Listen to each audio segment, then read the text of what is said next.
এবার আমরা চলে এসেছি আফ্রিকান গ্রে কাছে। এদেরকে আফ্রিকায় পাওয়া যায়, এদেরকে ঘরেও পোষা হয়। এরও লাঞ্চের সময় হয়ে গেছে, লাঞ্চ করছে। এদের পার পিসের দাম পড়ে 60,000 থেকে 80,000।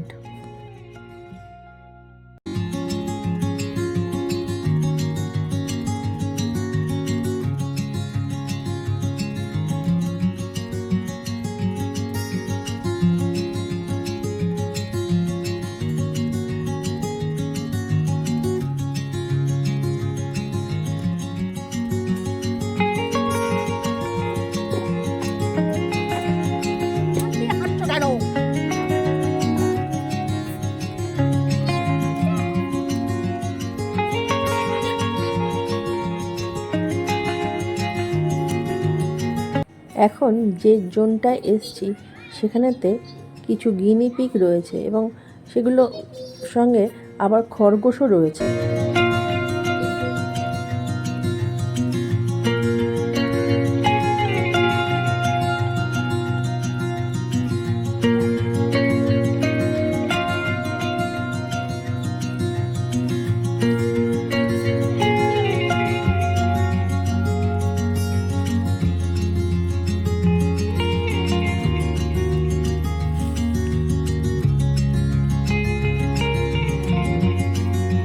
পেট জোন দেখা কমপ্লিট। এবার আমরা এখান থেকে বেরিয়ে যাব, আর আরও কিছু সাইট সিন আছে সেগুলো করব এবং তার সঙ্গে আমি আপনাদের দেখাবো এখান থেকে কি কি মার্কেটিং আপনারা করতে পারবেন। তো চলুন, নেক্সট ব্লগে দেখা হচ্ছে।